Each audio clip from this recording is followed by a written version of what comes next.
this twilight on the trail, and I jog along. The world is light, light, light, light.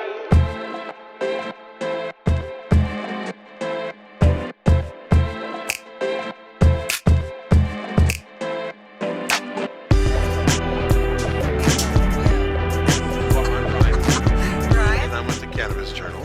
Hi, Ryan. It's a pleasure. Nice to see you at Alaska Cannacon. Beautiful day in Anchorage, isn't So it? amazing. And I would have to say that your smile is what brought me here, but the wisdom that you're sharing definitely needs posterity. So I've asked her whether we can share this as an interview.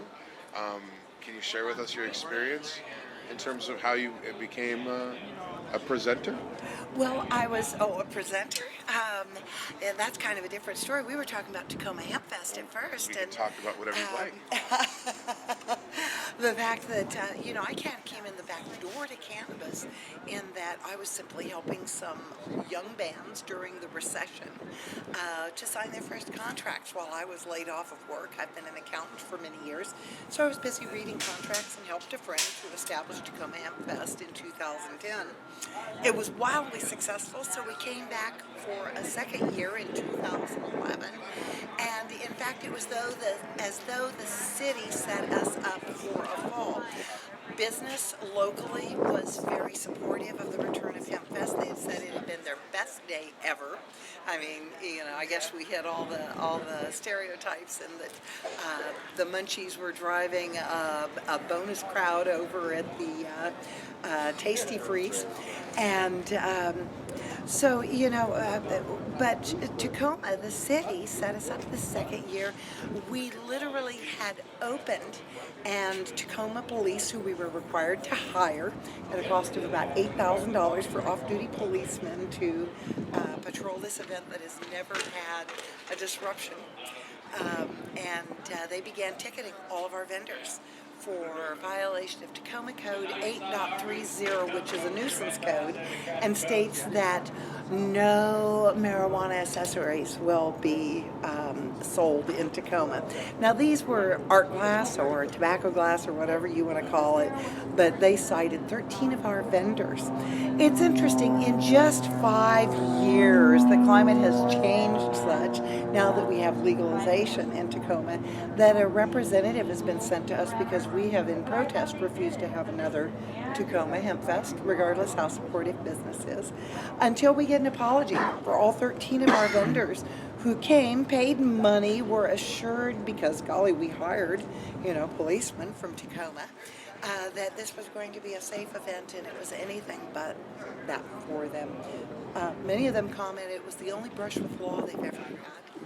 And I think to have a Hempfest in Tacoma again, as the city has indicated it would like to do, they can start with an apology and expunging these charges from the municipal court record of Tacoma. I mean, it was just ludicrous. And we'd love to celebrate. My gosh, the 253 is a downright cannabis syndicate, in terms of the centers of some of the largest production companies in Washington State now that we have legalization. And you're not asking for financial reparations? Reparations? No, You're asking I think an apology. For a move forward in terms of the circumstances that you've had to endure to be where you're at. Exactly. But you know what? Making history is never easy, and it involves pain and suffering at times.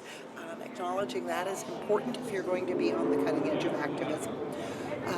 And to that end, you have to assume that it will not always be the easiest path for you to trod along the way. You can be right, but, it can be painful to be right. But you've kept the proprietary rights to Tacoma Hempfest, which is a non-profit organization, right? Built as a public service to spread education and information. Educational organization. Right.